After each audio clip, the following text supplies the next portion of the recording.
Okay, this is the System Failure Podcast number 55. 55. That's a nice round number. And as a special way to celebrate that round number, we have for you, our venerable listeners, yet another special guest. This time, the lovely Tracy has joined us. Hey, Trace, how's it going? Hi, friends.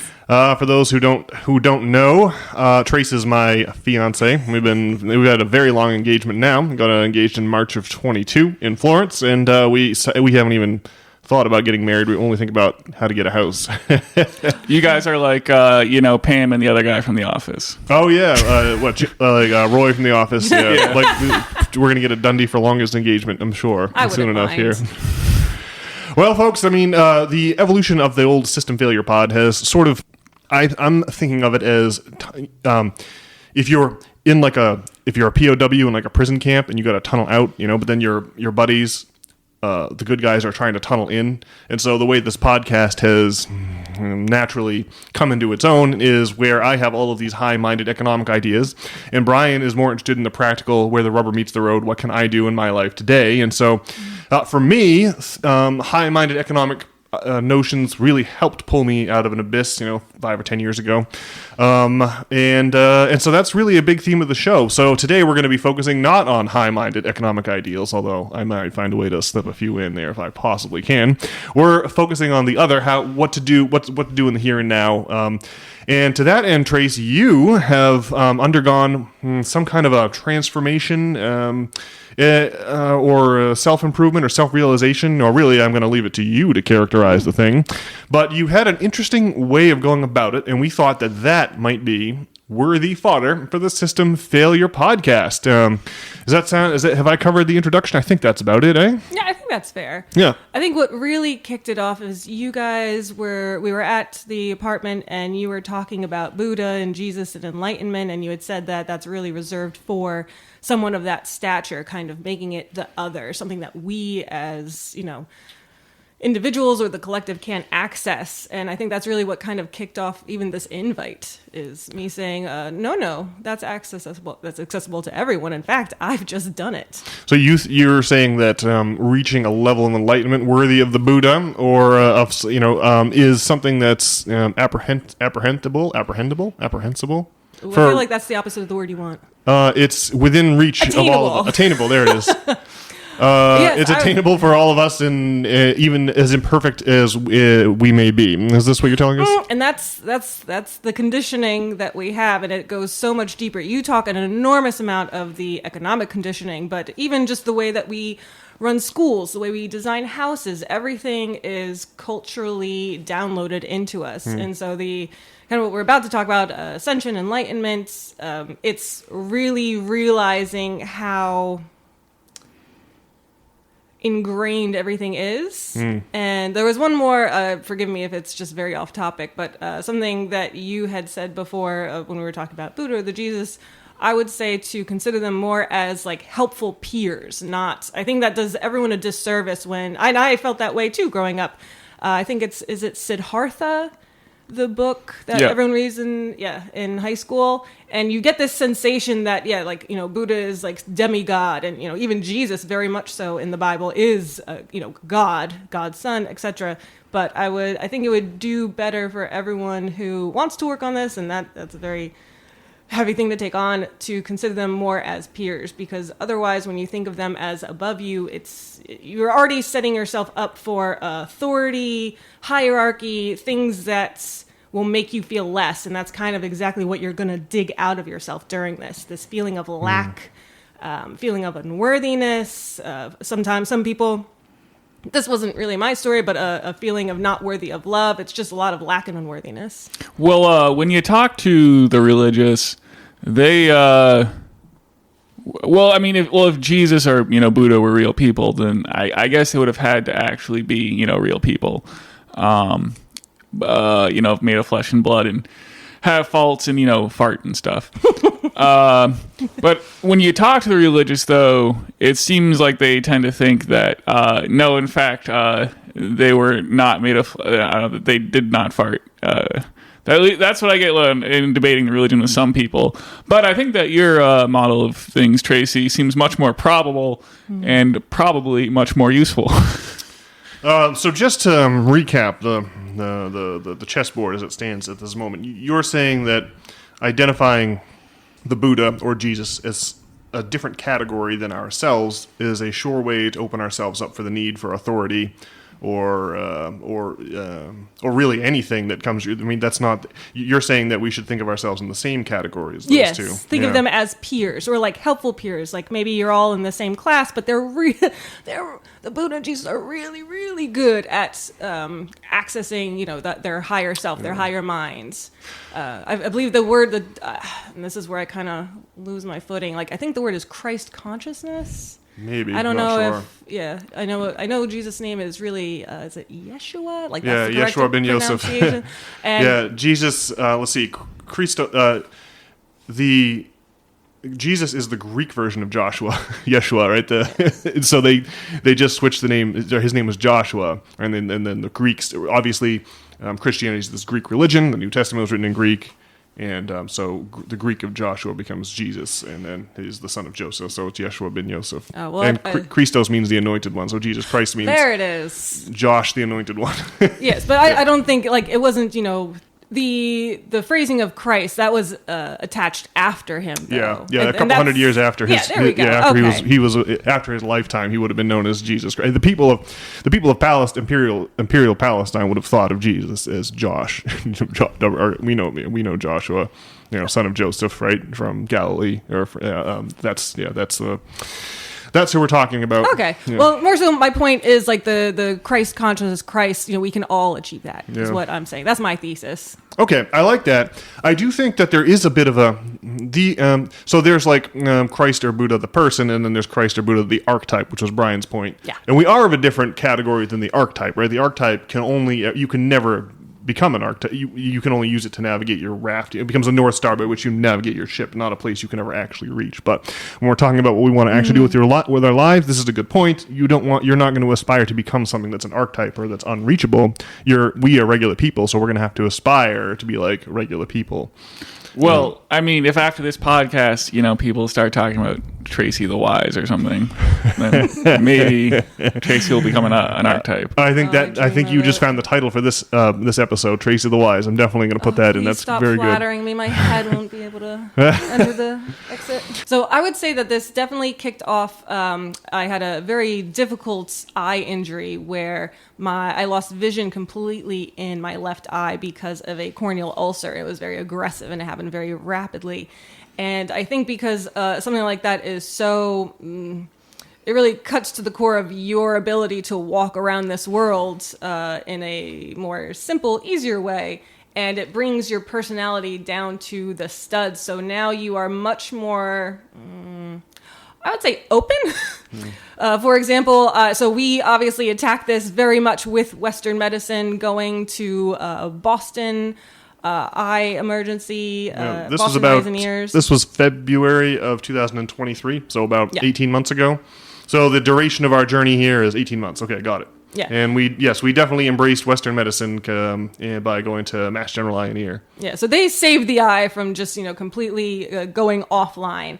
But then on top of that, this is everything. Like I said, you are brought down to your studs. So everything was on the table. I went to a woman who is very local. She does energy work, and I went to her. And on my way home from her, my Uber driver, very chatty, very nice woman, picked me up, and I explained where she had picked me up from, what I was doing, my eye, my injury, etc. And she told me, well, it's really good for your eye, or, just talking in energy context. Again, this is not Western medicine. This is very holistic woo-woo stuff. She said, wearing a purple around your head, like a scarf, a purple scarf. Well, guess what? I wore a purple dress around my head for, a month? So you have both your shotgun barrels locked and loaded here. You've got your Western medicine in one barrel, and then you've got your magical purple turban in the other barrel. You're covered all possible, vectors of healing. Yep. Yeah. Okay. Yep. I bought, the crystals, all the everything, because you don't. At that point, you're not embarrassed because you are at risk of losing something so important. You're talking about your health and the way you interact with the world. So you become a lot less embarrassed, a lot less shy about going to the further reaches of what's considered cool or normal in culture. Yeah, well, yeah, I mean, magical cures don't have a good reputation in our current day and age. No, and that sounds ridiculous, telling someone, I wore a purple dress around my head because my Uber driver told me to. Yeah.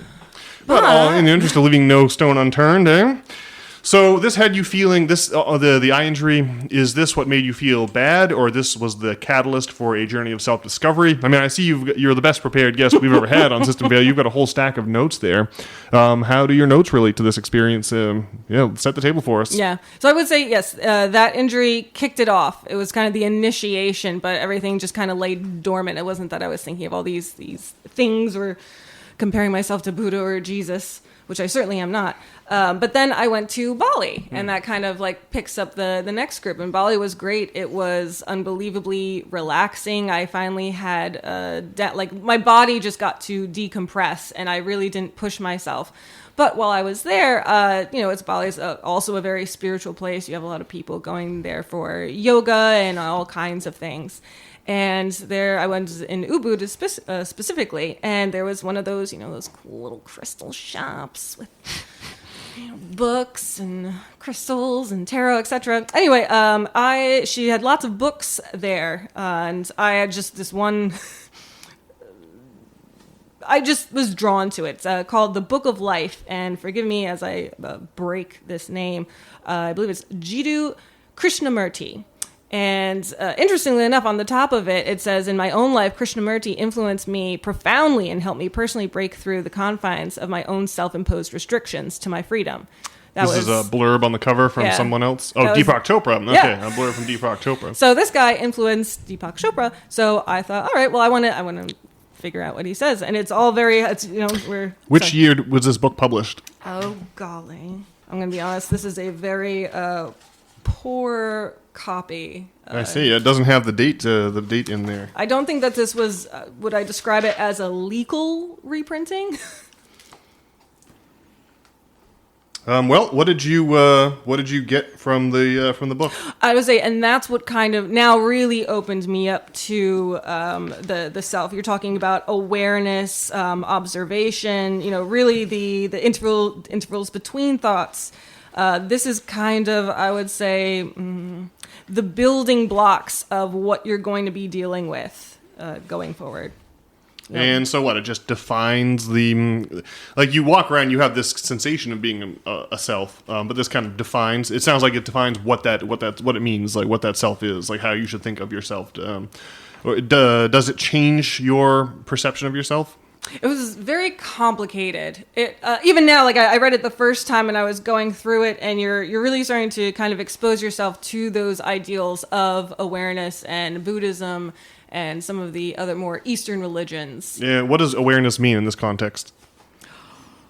Oh my gosh. Watching your thoughts. Being aware of your thoughts, being aware of your body, especially. I would think that that's enormously overlooked in our culture, especially America. We have that culture where, hustle culture. We have hustle culture. Yeah. Where you are not worthy unless you are producing, not only just for your boss or your job, but producing privately in your home when you're by yourself. I don't know if you guys feel this. I felt enormous pressure to be productive, even if that means just, making things from scratch every day and cleaning, having a spotless house. We have so many models of what we should be doing, and it's an enormous amount of pressure. So you feel that our culture tells us, and we learn this on some kind of a deep level, that it's like the Protestant work ethic. If we're not getting our hustle on, we're unworthy of happiness. Unworthy of happiness, love, success, all. It's just this lack. You feel lack. Yeah, unworthy. Okay. Well, so this book here by Mr. Krishnamurti is it Hindu or Buddhist perspective, or like it's teaching you to obviously be meditative, and turn the lens of consciousness back on itself so you can... or being a careful observer of consciousness rather than a casual observer of consciousness, which is what most of us are doing most of the time. And if you're casual about your perception of your own consciousness, you are susceptible to feeling this pressure to hustle and be productive. And so this book is helping you get past that by as mentioned, being meditative or mindful. It sounds like meditative practice that I have done in the past.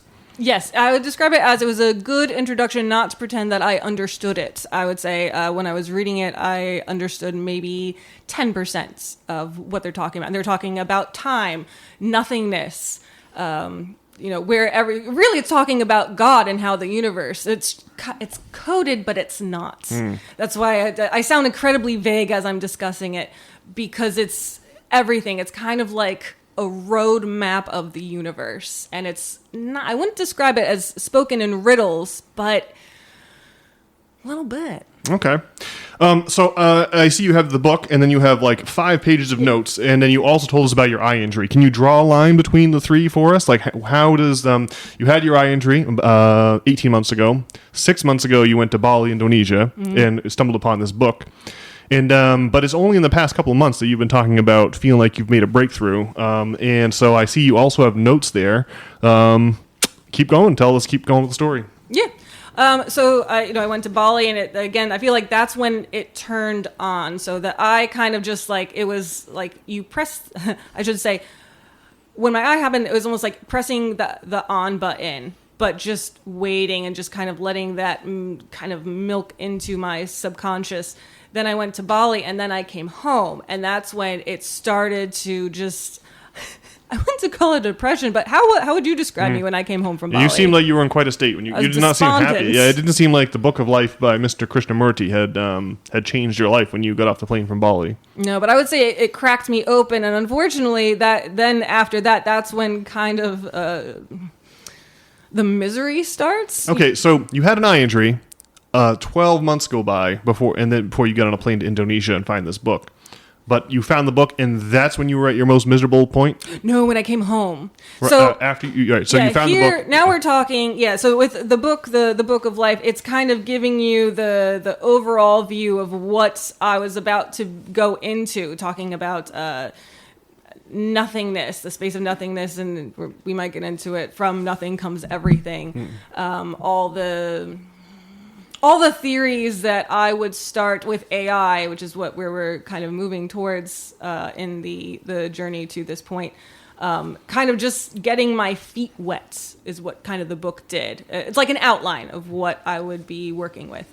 Okay, so you've got your hands on this book. You had a good time in Indonesia, but you came home and felt worse than you ever had. Is that Yes. right? Okay. So now you've got Mr. Krishnamurti's book in hand. You have touched down, it's like March, like the frigid New England winter from equatorial Indonesia, and you felt worse than you ever had before. So then what happens? How do you climb out of that? You don't. You kind of sink further into it.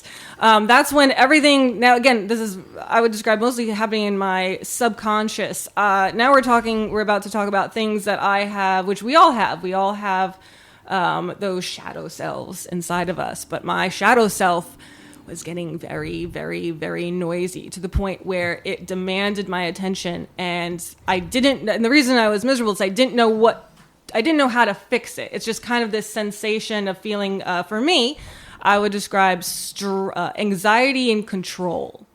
So when we talk about the shadow, we mean this in the Jungian sense, yes, where your shadow is your unincorporated, the parts of your psychology that are unconscious or subconscious, and they're not integrated into your consciousness, usually because you feel negatively about these departments of your personality or consciousness or your being. And so you try to pretend they're not there, but then, of course, you're going through your life, and you've got all of these qualities that are unacknowledged by your conscious self, and yet still a part of your being, and that leads to some confusion and unhappiness. Is that what you're saying? Yes. Yeah. And I think even like the shadow self, we all kind of have an idea what our shadow selves, like we have a loose understanding. Would you both say that's fair? I mean, maybe we do here, but I don't know if we all do as like a species. And I feel like most people probably don't and are quite unaware. is my feeling. Is it possible to be fully conscious of all of the faculties of your of the seat of your consciousness? I mean, I feel like it's like, and maybe this goes back to your point about Gautama Buddha or Jesus. Like, is it possible to fully integrate your unconscious with your conscious? I mean, it feels like there's maybe always going to be some sections that aren't fully. I think I would actually describe that as our life work on Earth. I think that you just described the whole point of us being here. And that's why this is such an enormous topic to talk about, because then now we also have to talk about, like, why are we here? It tendrils out much further than just like, oh, so it sounds like you had an awakening. Okay, well, and the only way to attack it, I suppose, is to continue the narrative here. So you arrived back in New England in March from Indonesia and proceeded to feel worse than you had since you had the eye injury, or maybe worse than you had ever felt. And you started to suspect that this was owing to the fact that your subconscious and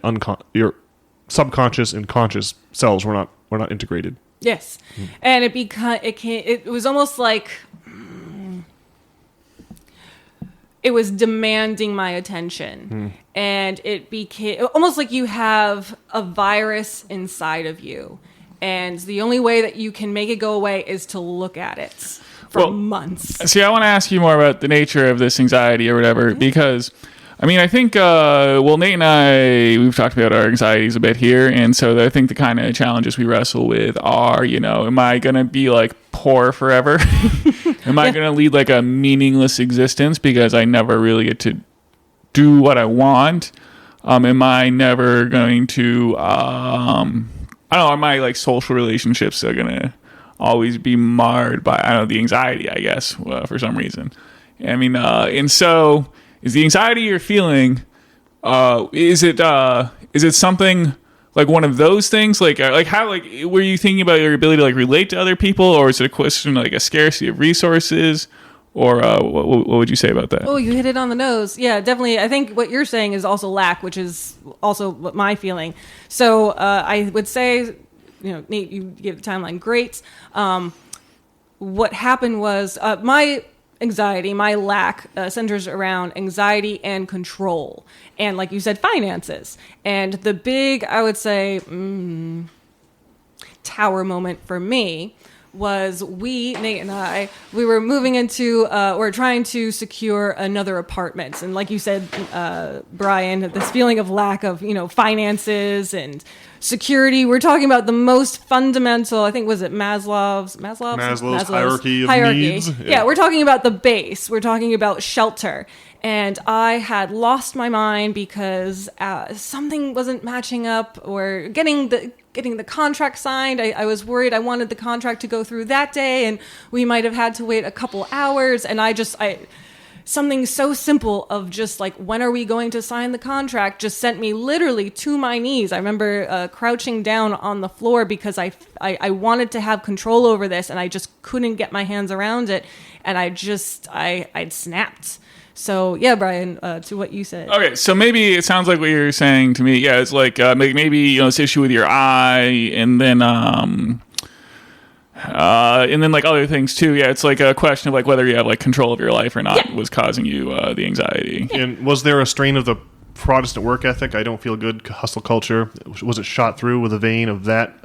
You mentioned that earlier, so I'm just wondering if that factors in. Yes, and now we're talking, because we're kind of talking about like the eye. That was just kind of a timestamp of like, when did this even kind of come up for me.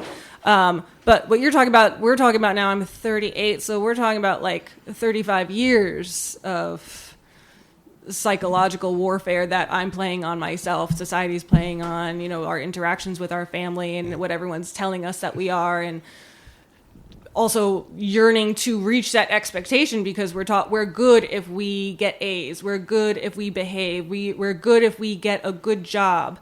We associate our worth with how well, and this was for me, I'm specifically talking about control and authority, how well I can jump to meet that bar. Well, one thing that makes childhood like easy is you go to school and you just need to get like A's and gold stars from the teacher, And like obviously in the real world, you don't really have someone to do that for you, huh? And that was a huge problem for me because I loved and excelled at school. I loved it. Nate always joked about it. He'd say, "Oh, you get a gold star. Oh, you get an A," and I would go, "Ha ha ha," because I liked it. But that's kind of now we're really about to get to it. The shadow work is really what we're talking about. But I used AI to figure it out. And realizing that what I thought was pleasure was actually making me miserable. Okay, let's break that down. From the outside, I live with you, obviously, Tracy, and from the outside, the biggest change I've seen from you in the past, let's say, 3 months, is that you used to talk about how much you loved school, and you used to say you had the perfect childhood, and now, you suddenly started saying that, I think maybe my enthusiasm for getting straight A's in school. Now I see that as a huge liability. This is just the past couple of months that you've said that. And also you're like, maybe there were some things missing from the curriculum, the parenting curriculum I inherited from my parents. Maybe there were a few bald spots in that, a few spots where the old map doesn't quite match the territory, so to speak. So you really, your relationship, you just brought up your relationship with school. Yeah. And so what happened that made you start to think that maybe some of these things, talk specifically about school, as I think you were about to do before I interrupted, what specifically made you think that maybe it wasn't such a good thing to be chasing the approval of authority figures? Well, it didn't quite start with school, if it's okay with you. I'm actually going to just jump into where I start using AI. Okay, let's do it. I am a TikTok user, and I was watching, and I have been trying to feed ever since, my eye. I did change what I fed my brain. I was seeking out more positive videos about self-actualization. On TikTok. On TikTok. Anyway, I saw a video, and the question someone was answering or talking about this subject, why do my manifestations and goals always manifest / actualize at the very last minute? And I don't remember if it was the creator or something, but someone had suggested, that's rooted in the belief of lack and unworthiness. And so I was like, wait a minute, do I have that? So I went into ChatGPT and I started playing around there. When you say playing around, what does that mean? Asking the bot questions, or making tell us what was the rubric through which you communicated with the large language model. Well, I actually borrowed exactly that question that I had that woman was talking about, because I felt I identified. I felt that when we all have different language. I don't know if you guys use these words, manifesting and actualize. I don't know if that's for you. They're perfectly fine words. Yeah, let's try them on for size. But I had plugged that in. I said, why do my manifestations actualize at the last minute? Kind of going back to that moment when I collapsed to the floor, and I wanted this, and it felt like we just got it under the wire because it was very testy timeline to make it happen. And and the question that I really asked was, how do you break this blockage? And ChatGPT, I have it in front of me. I'm looking at it right now. It spit out basically the process that I didn't know it at the time. I was just looking for an answer. But I said, how do you break this blockage? How do you break the belief of lack and unworthiness? And it spit this out. You start with awareness and acknowledgement. You're going to self-reflect. Then you retrain your mind. You do affirmations, visualizations. Easy for you to say. You're going to practice self-compassion, cultivate trust, surrender, balance effort, ease, seek support. And so I didn't realize it, but that ends up as, so anyone who wants to do this, if you feel called to it, and that's a huge if. I don't even know if it's something that you can casually walk into or if it just presents itself and it demands it of you. How many bullet points was that? 6? It was 6, yeah. And this in ChatGPT, you asked how to better, manifest outcomes, and ChatGPT gave you a 6 bullet point plan of attack. Yes. And now I just want to make sure, because I did go over that question. So I introduced the question as, why do my manifestations actualize at the very last seconds? I've heard that this is rooted in the belief of lack and unworthiness. Then this is the key. How do you break that blockage? And so that was the big question. How do you break that blockage? Yeah. Well, are you going to tell us? Yeah. Well, Okay. honestly, I actually just did. It is self-reflection, but unfortunately, it's really we're all self-reflecting all the time. We're all looking at our behaviors. Usually, we're criticizing. So that's where I think AI, I specifically use ChatGPT to do this, is extraordinarily helpful. You can't. Therapy, now I've started to do it in conjunction with therapy to really kind of add a power booster to me, and it has helped, and it directs my questions with ChatGPT much better, and I've dived way deeper than I thought. Every time I think that I finally hit the bottom, thank God, nope, go to therapy next week, I go further and deeper. Interesting. Okay, well, you've got so many pages of notes there. I know there's more on those pages than just the six bullet points you just mentioned. And forgive me, that's just setting up for what it would look like if you went down that track. But really what happened is I have always kind of had this memory of, and again, so my problem was, school, authority, finances, feeling of lack. My biggest problem has always been my career. I am currently I have my own business. I'm a professional photographer, and I like it, but I have always struggled, suffered on the client, the back end. I don't like it. What do you mean? You like the soft thing where you're dealing with clients? You just like if you had your druthers, would someone else do all the setting up and all of the everything? Everything. Yeah. You just want to show up and take pictures. I want to show up, take pictures. Creating I can't describe how stressed I have always been about pricing and money. Oh yeah, I'm always trying to get you to double your prices. Well, I didn't since double. I'm finally at a place where I am fine. I am priced correctly, but it created this enormous anxiety where I in the absence of school, I didn't have a clear authority to approve of me. And so it would be this kind of nebulous clients that there was no rubric for doing well. Yeah, I see what you're saying. It was very stressful.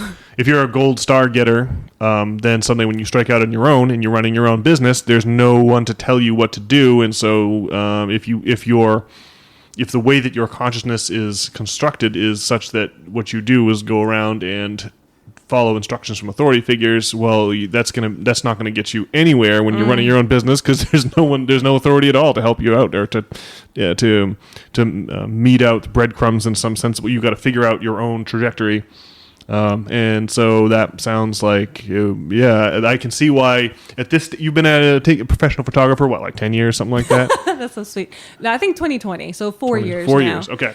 But yes, no, I loved instructions from an authority figure, and I felt really lost for years. I just didn't have the language. Again, awareness. This is all going to go back to awareness. That's the key. Awareness and being in your body is what's going to save you.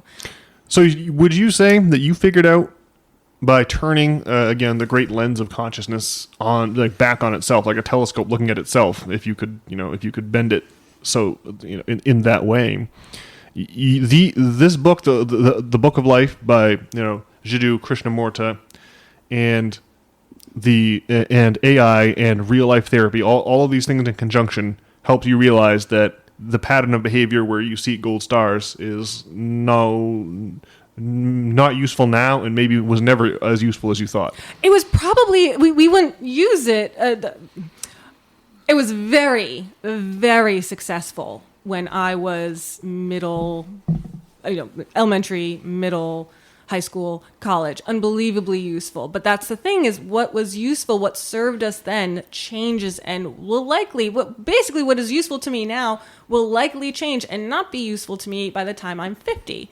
But we don't, one, that's not communicated to us by society, especially in a society that promotes a following authority. It's based off the Prussian school system. I was bred for this, and I don't want to say I fell for it, because that seems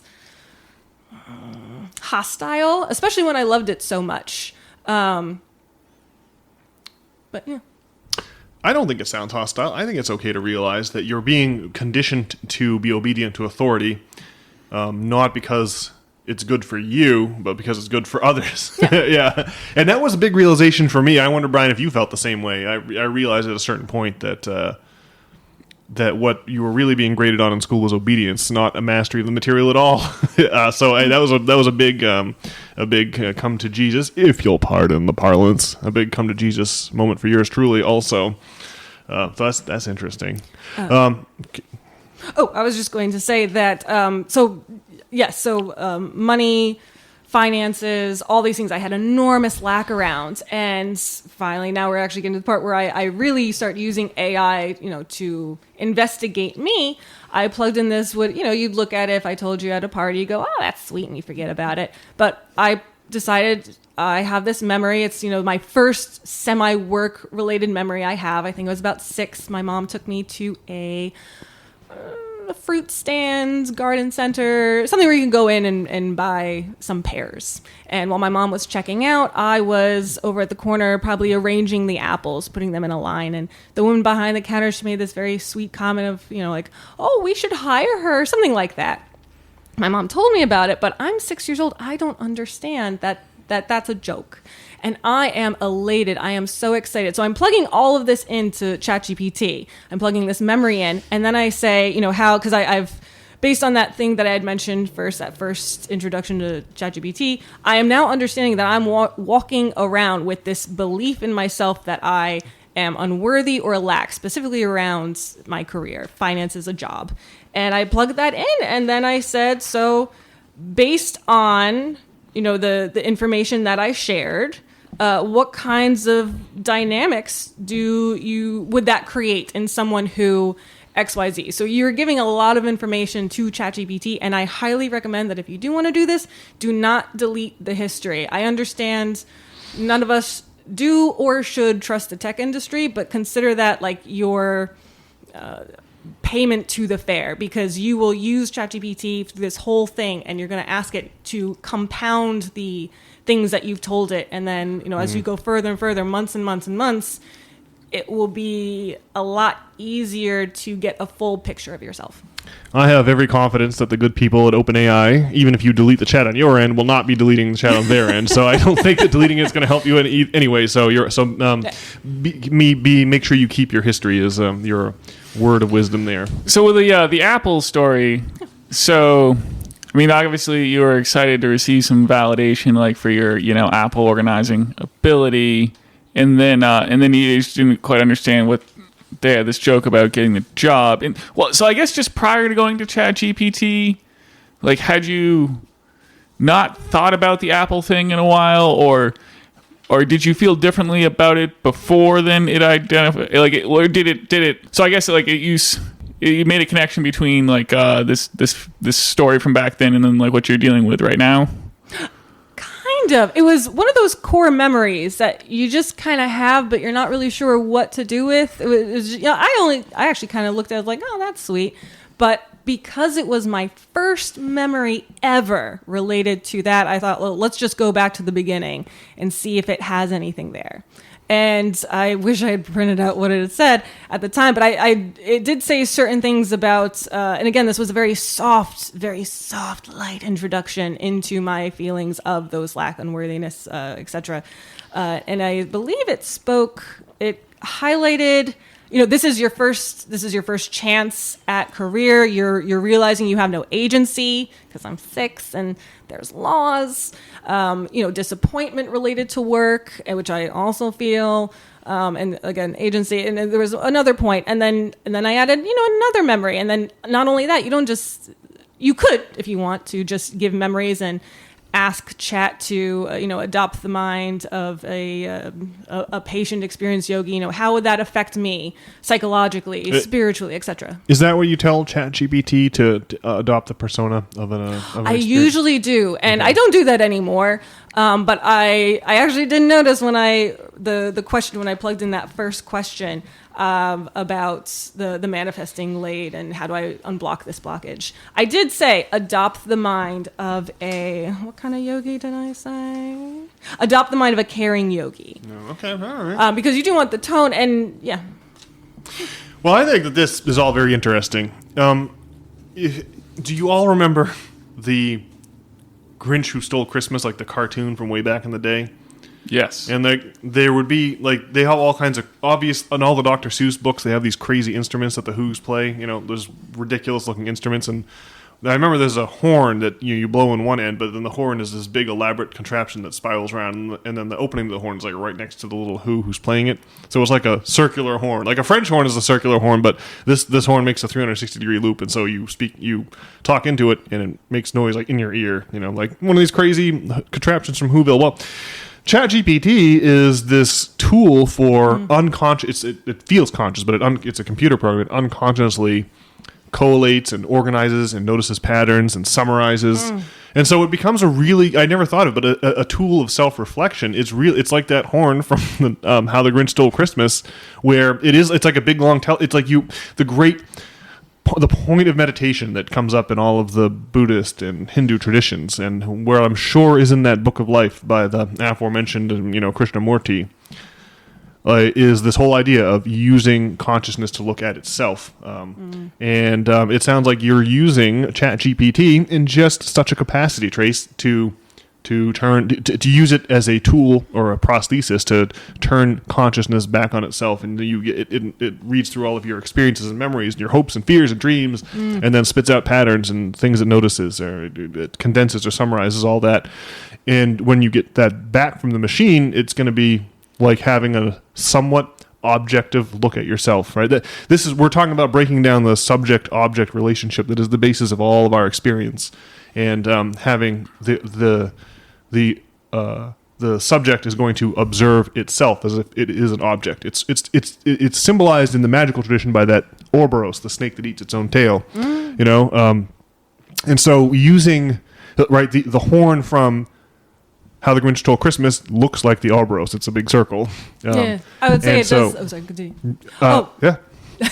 I'm just saying, I would say, it does the heavy lifting when it comes to excavating yourself. It does all the heavy lifting, because like I said, I'm looking at the three of us. There's no way that we're not constantly looking in our actions and reevaluating ourselves. Oh, I wish I didn't do that. Oh, I should have done it this way. Oh, I hate this about myself.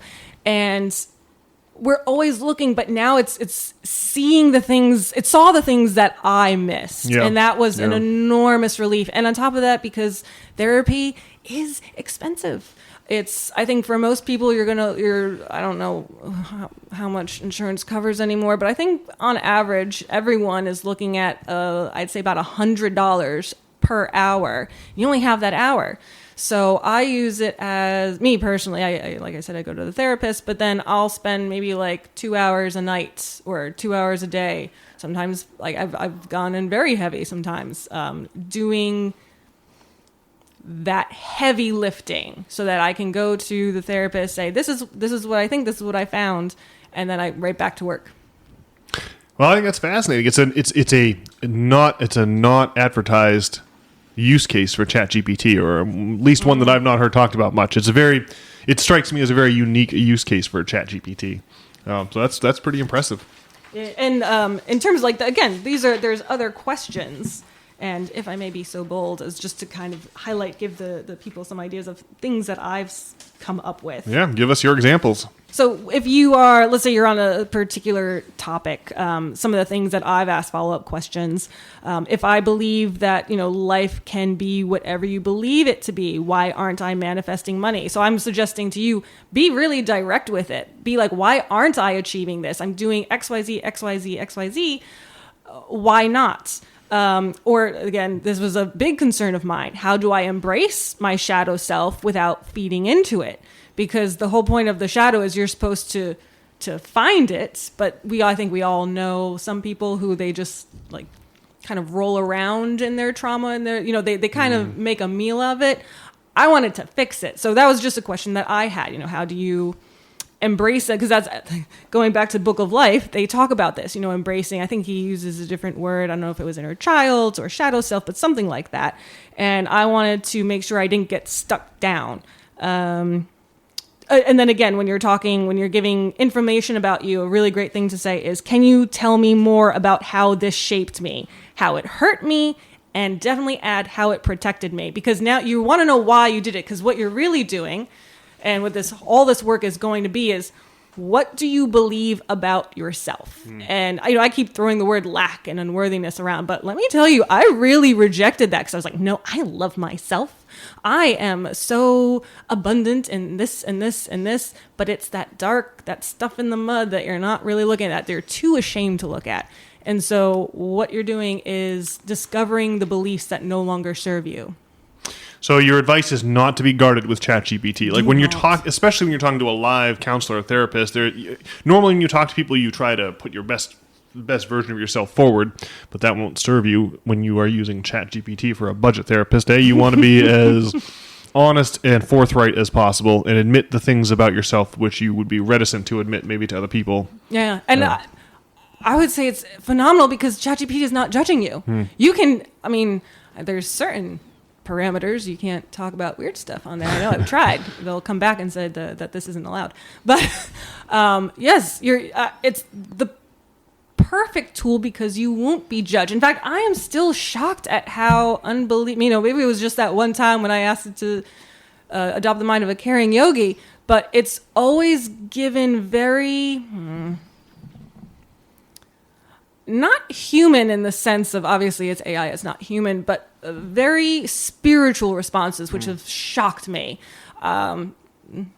Well, it is made from many responses of many humans, and it gives you the ones that are, probabilistically most appropriate for the question. So it's interesting that such a way of generating answers would give such spiritual answers. So that's interesting.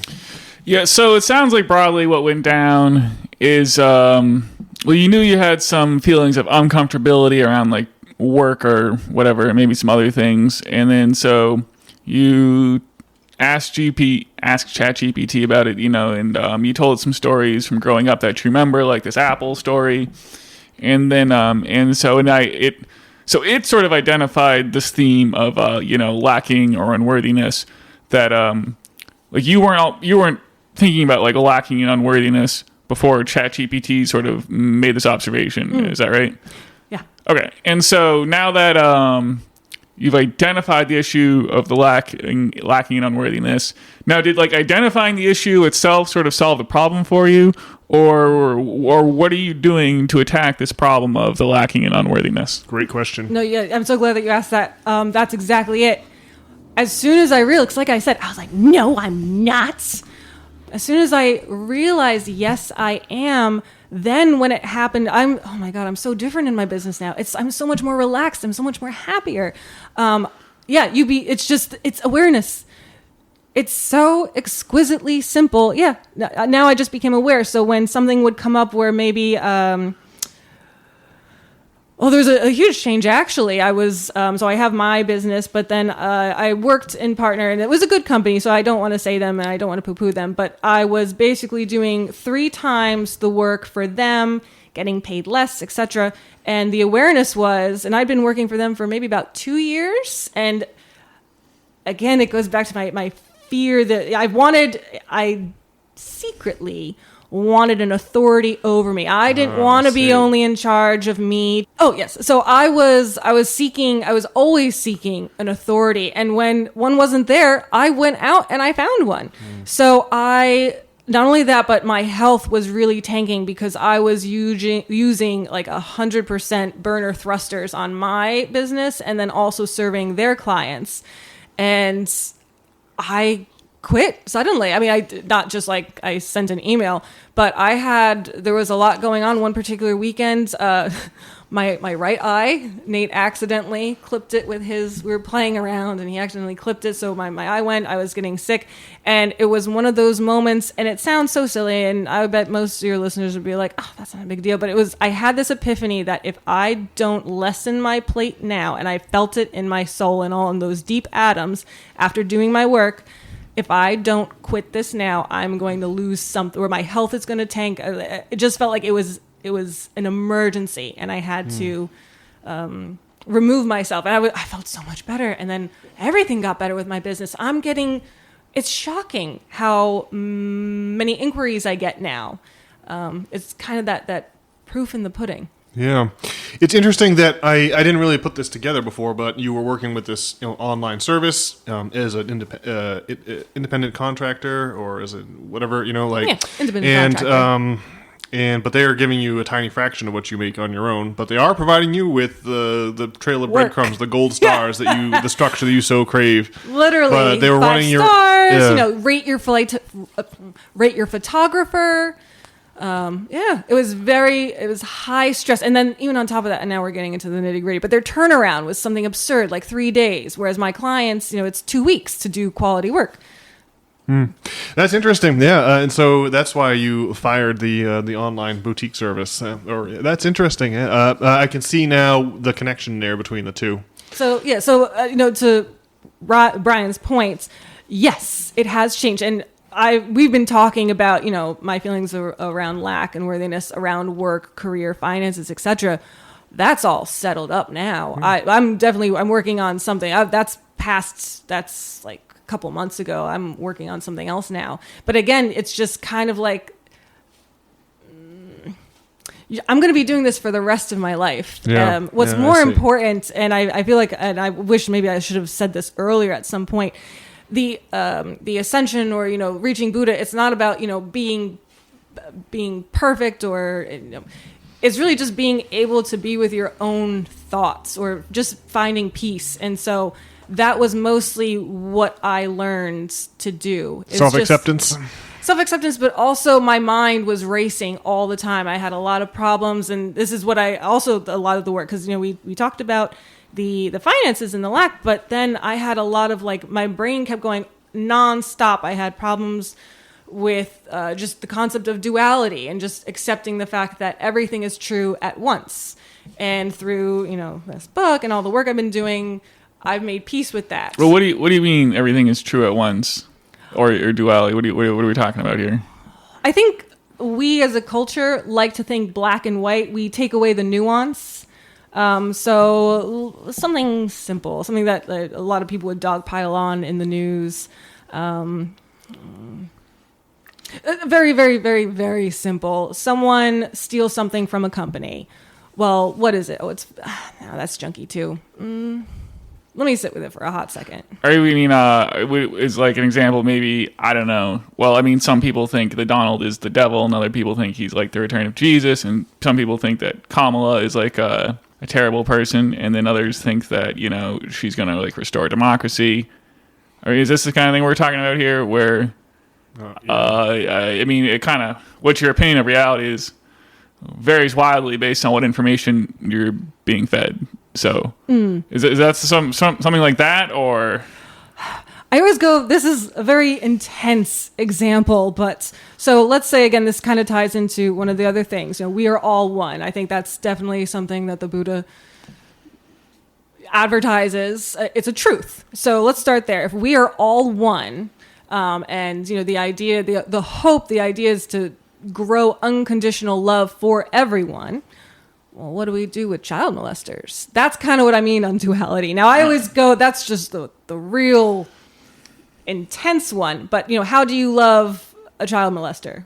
Or how can you be one with someone that, I think it's just very easy to say, it's very difficult to say anything good about a child, someone who injures children or hurts them, but they are a fellow human. So how can you find unconditional love for this person, because we are all connected? I see. So another magical concept, coincidentia oppositorum, the coincidence of opposites. There we go. Otherwise known as the alchemical wedding, the merger between the two opposites. Yeah. So I always use that one. And for a long time, and again, this is just an example to really highlight what I'm talking about. And eventually the way I make peace with that, or anything that falls under this, is, I like animals, but I'm not a zookeeper. So it doesn't mean that you, someone like that who injures, hurts children, it doesn't mean that you obviously agree, but you can still judge, obviously, but you accept. I rolled into an area that's too weird now to talk about for your people. So, you're saying, hate the sin but love the sinner, maybe, or something like that. That's closest to it, but then kind of going back to all right, I'm just going to say it. So I believe that all of us come here over and over and over, and we have hundreds, if not thousands of lives on Earth. And we each pick what we want to learn about, and we will create really intense situations to ensure that we learn that. And so when I, again, come across someone who is a child molester, I go, nope, not on, I have that reaction as I should. I like animals, but I'm not a zookeeper. I'm not responsible for caring for this person, making sure that they grow, learn, etc. But I can look at that person and say, Jesus Christ, they picked a hard lesson to learn.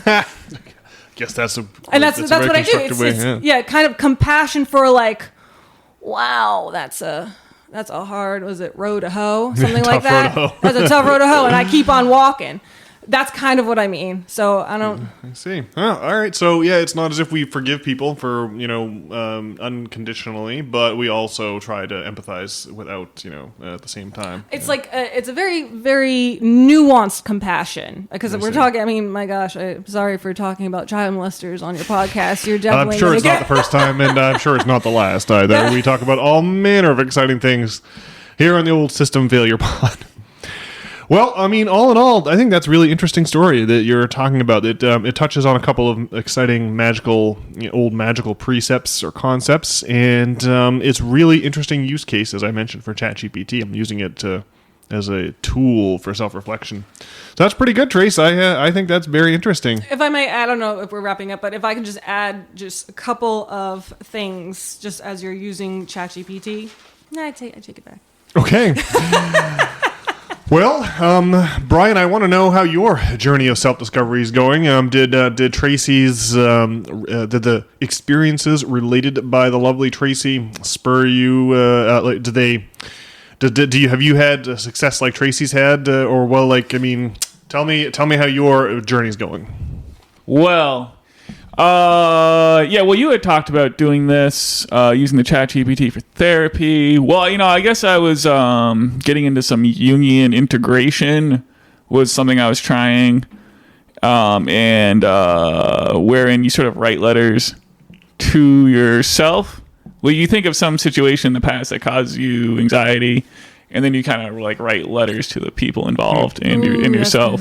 That's not that dissimilar to using ChatGPT. It's almost but yeah, go ahead. Well, I was doing that for a hot minute. Well, I was doing a fast is what it was, and I was doing it during the fast, which seems like not a bad way to do it. And then, how many days did you do a fast for? Well, it was 48 hours. Oof, so it was Sunday night to Tuesday night. Water only? Yeah. Well, and some green tea. Okay. And then more recently, I had to go at using the ChatGPT directly in the manner in which you're speaking. And so, all of my anxiety is, let's see. I mean,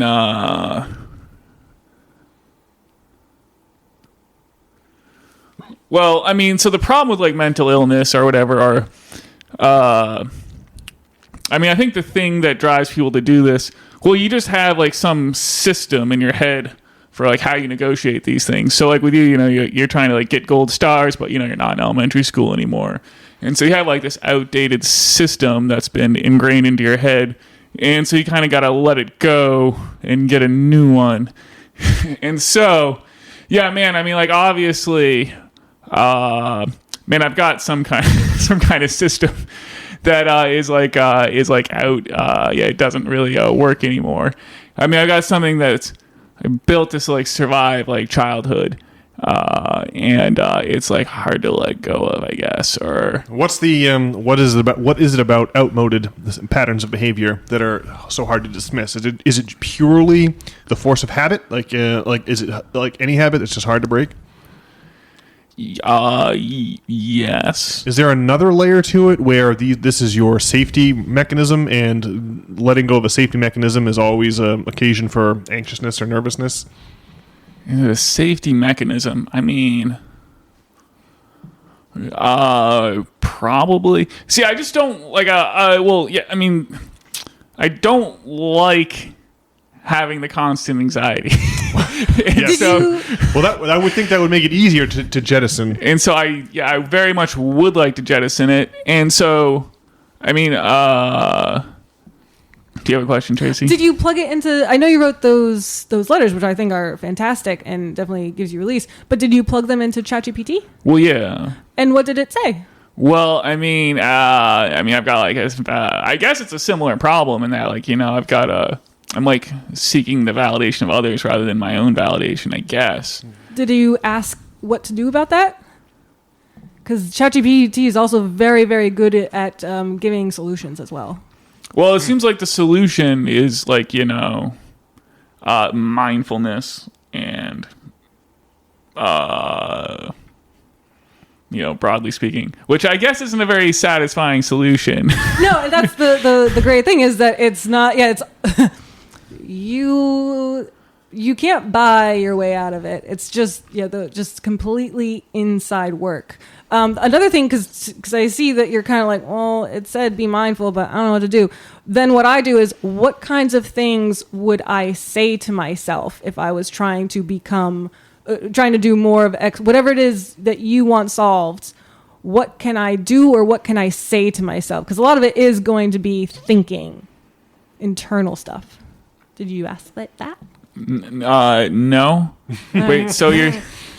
Tracy, maybe in addition to your photo services, you can guide people how to use ChatGPT for a nominal fee per hour or something. It would be a very, very small, like $2. But coming up with the questions, I do think would be very helpful. And so you want me to ask ChatGPT, like, what should I think about? I think what I should ask ChatGPT to do is like specifically, like, come up with a game plan, what am I going to do? Like, script out, like, each day, maybe. But, I mean, because, like, I do... For a long time, I felt like I did nothing besides, like, smoke the weed and play Magic the Gathering. And so, I guess, between doing that and, just using, like, social media and, I guess, going on the P-Hub or whatever, that sort of thing will wear down your existence to a nub, right? And so, I now do, like the Kung Fu and the yoga...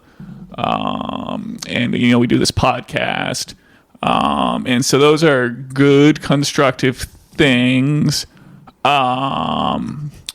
I guess there is something going on, especially in like relating to women or something, where I'm trying to like get their validation or something, and that's like not how this works, right? Yeah. And so did you plug that specifically into ChatGPT? Yeah. Well, yeah. I mean, I went in depth about all my questionable relationships. And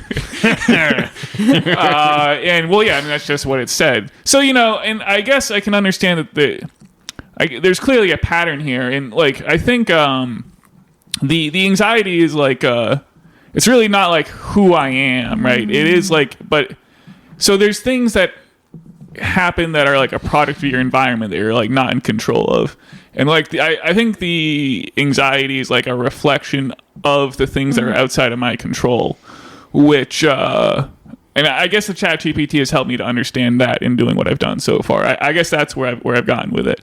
And so it's like what the situation says on the Jersey Shore about knowing what's under your control and what's not, and praying for the wisdom to like know the difference, right? Yeah.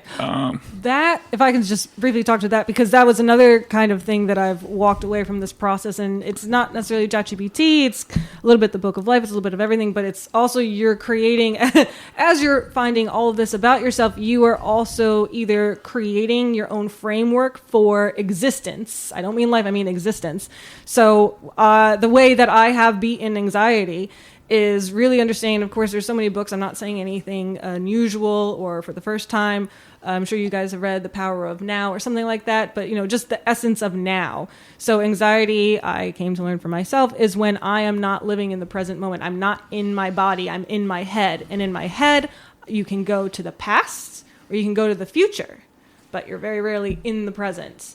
And it's so simple, and it feels very what's the word? Insulting, but it's really understanding. This takes months. This isn't a week activity. It takes months. No, I mean, I agree. I think there's definitely being in your body and being in your head. And, like if you do like some basic meditating breathing practice, that is a good way to get into your body for sure.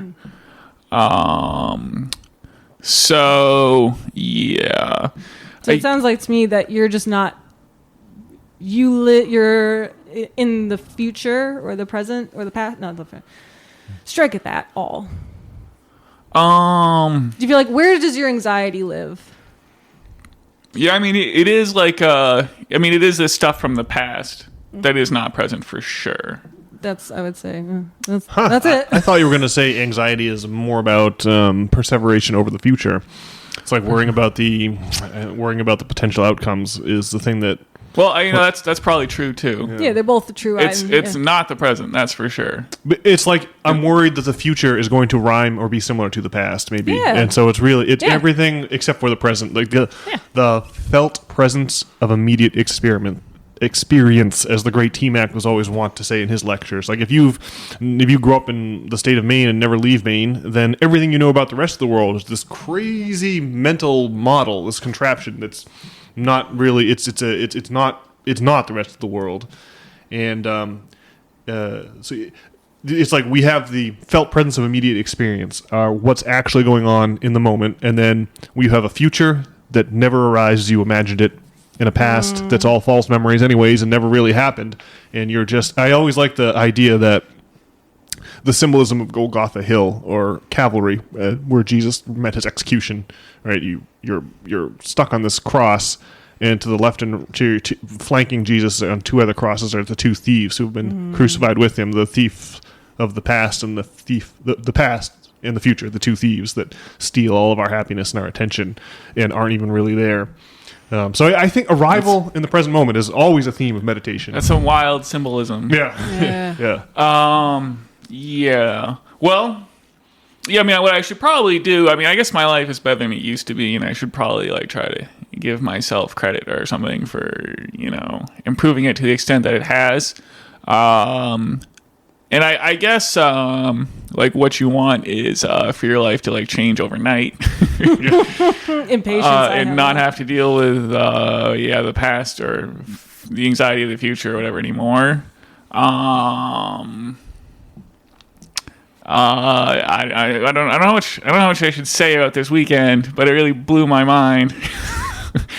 Well, like this weekend, I don't know if this is like a lament that every like anxious millennial goes through and thinking that their parents are crazy or whatever, right? But so we met our mom's cousins is what it is, right? So my second cousin. Yeah. And I guess I just feel like like our parents are like the weirdest people out of their family, and then they got together, and then like all their like recessive genes have like combined to create me, and like and I'm super struggling against both like the worst parts of them. Okay, well, it's definitely true that the Knops are weird. I mean, well, let's ask Tracy, who did not grow up with us. You wouldn't describe me as weird, would you, Trace? Well, you definitely are, but that's why I like you so much. Yeah. So, yeah, you do have the mark of the beast, but I dig it. We definitely came from a sort of an alternative household, or we there was like a self-identity in our family that we were not like everyone else. Maybe it's because we were Baha'is, growing up in the Baha'i faith, or because our family was a chiropractic family obsessed with holistic medicine. Whereas other people were not. Something about our ethos is different from the regular mainstream. Yeah, there's something about this like judgment fetish or something. Ooh. Wherein, like I like we had the gold star. We were sent by God to spread the good word about the Baha'i faith and chiropractic, and then at some point, I felt like the polar opposite. We were damned to hell. I've had a similar. I thought we were this exceptional family, and part of thinking exceptional, different than everyone else, just different. We were the ones that had like the healthy lunches. I couldn't trade. Nothing in my lunchbox could be traded for a fruit roll up or a bag of Doritos. I had the lowest. It was all healthy food. and being different and thinking of yourself as different from everyone else involves a little bit of judgment, as you're saying. It kind of involves thinking that the mainstream is lost or misguided in some way, but we've got the real answer. The other thing about judgment, you're really judging yourself. Mm-hmm. That's big. Well, I guess broadly speaking about like our familial dynamics is I think they're very regressive to like old behaviors.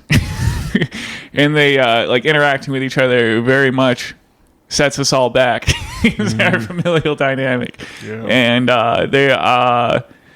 And we are not doing a good job of updating our mental models for like the current state of affairs. Boy, that really says it, doesn't it? I mean, I do feel like we are using outdated models to interact with each other within our intrafamilial, relationships. Outdated beliefs. Yeah. And then once you find what you do believe, you bring that inner child with you in the present, and that's kind of the awareness. So that when you see whatever it is that kind of tips you off, you have that reminder, that small Brian next to you, who sees it, and it's almost like a protective. So you will act differently for that little Brian that you've brought with you. When I'm dealing with like my family, you're saying like little Brian is because ultimately, so I feel bad that I've been very disorganized and have explained all of this. The on top of the goal of just being comfortable in every moment is to go and find that little Tracy, that little Nate, that little Brian that had all those big scary feelings, and they came up with all of these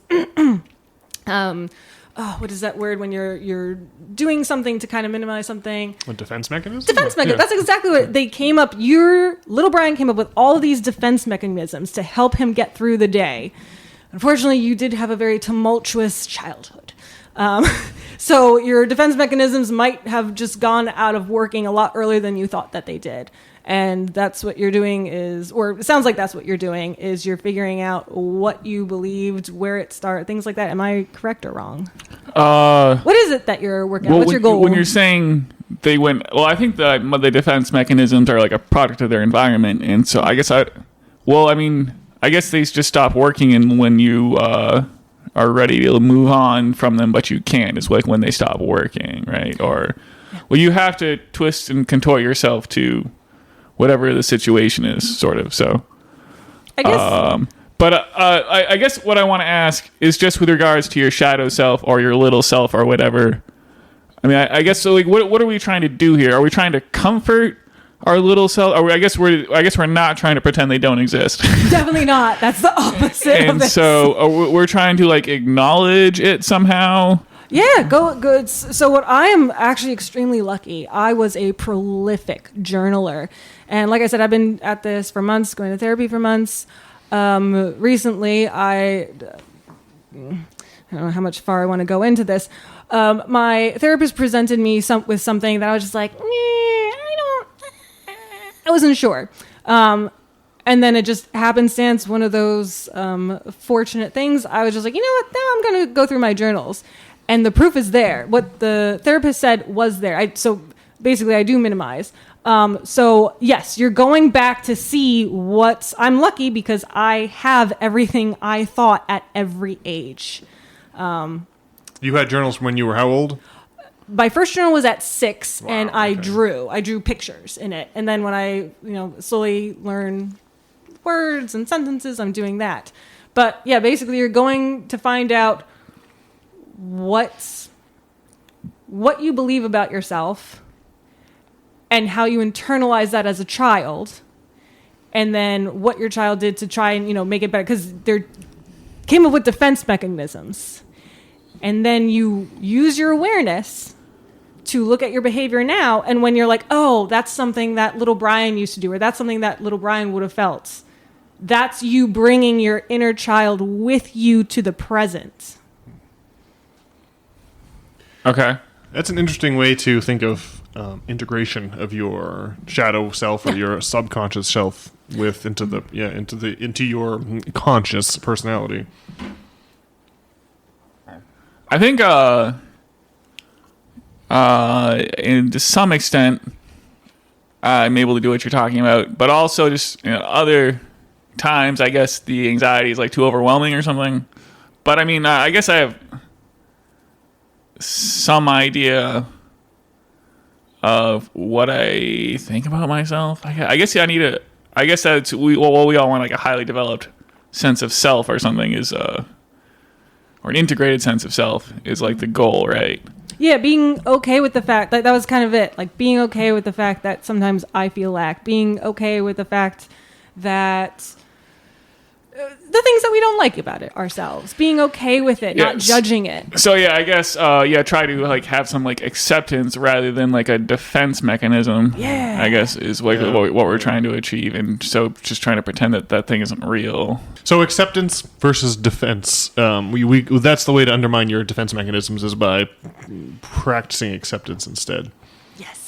Yeah. So all right. So I think that's the sort of thing. That's just the sort of thing the tool like ChatGPT would be excellent at helping with. It's like I said, a prosthesis to really help us with that that journey of self-discovery. Eh? Yeah. Yeah, that's pretty good. Well, I'm impressed, Trace. I really feel like you have a lot of good pearls of wisdom from your journey here. And what about you, Brian? I mean, you sounds like you're. I mean, do you find Tracy's like you obviously you went on ChatGPT and have tried this tactic, so you must feel that it's at least somewhat constructive, eh? Yes. I mean, the way it goes, like with the integration in the ChatGPT, is you make some progress, and that feels really good. But then you realize you have a lot more progress to make, and then you feel bad. Well, I guess that's really the way. That's a good metaphor for life, right? Well, what else have you got us with respect to our family, Brian? Is that the sum total of that which is bouncing around your mind and you've been ruminating on this past week? I guess. Without like going too nitty gritty and whatnot, that's probably an okay place to have it. I mean, I guess maybe our parents listen to this sometimes. I mean, I think we just have to communicate better. Yeah. And I think we're not very good at talking about uncomfortable things. And we have to figure out some way. Yeah, we've got like a crazy shame complex things in the air. I don't mind shame, I don't mind being embarrassed. That's all well and good. The issue for me is it's like a freight train. There's a momentum to the patterns of our interactions as a family. And it's so uncomfortable breaking out of those patterns that it's easier just to let the train keep chugging down the same tracks versus throw the switch and now let's go into some uncomfortable new territory. And I have this idea that really coming of age and maturity is about being willing to go into those uncomfortable territories, especially with your family, especially with your parents, and taking over for them as the conductor of the train, saying, all right, have a seat. There's a new conductor in town now, and this train is going into uncomfortable Central Station. We are going to some places that are going to be deeply uncomfortable for you, and they're just going to have to be okay with it. I think that's something along the solution is something like that. It is, and for me, I've noticed. I don't know, Nate, if you would agree, disagree. Changing your energy. And just leaving it, saying your piece, because it sounds like shame is a lot, talking to your parents, whether it's your mom or dad. But when you say something, like let's say you want to broach this not talking, not communicating, we can probably all expect that, that will be met with some pushback. But then just standing in that energy, which is very difficult and something that I have learned an enormous amount, but I think that there's still more to go. That's a great point, because what you're going to see as soon as you start to, what's going to happen is as soon as we navigate into uncomfortable territory, we're going to see their defense mechanisms. They're going to come out in full parade. So you got to hang in there in the pocket under pressure, like touchdown Tommy, ducking edge rushers, and keep your focus on your, running down your progressions, keep your eyes downfield. yeah, just standing your ground even. Because if you spar with them, you're going to go, maybe you will, maybe you won't. But then you're going to fall into your inner child, that soft, scary spot that your inner child is hiding in. So it is a lot to go up against your parents and start airing these things out. But let's see what happens. All right. Well, all right, folks. That feels like a natural break in the conversation. And when we get to these natural breaks to end the show, I always exhort our valued listeners to send us an email and let us know what you think of our claptrap. You can accomplish that by sending a note to nop@substack.com. And in addition to that, you can also log on to nop.substack.com, where you can find all of our podcast archives for these episodes. You can sign up for the weekly essays written by yours truly. And you can also see an archive of past essays that I've written. So that's all exciting. Again, that's nop.substack.com. We'll see you online, folks. All right, we'll see you.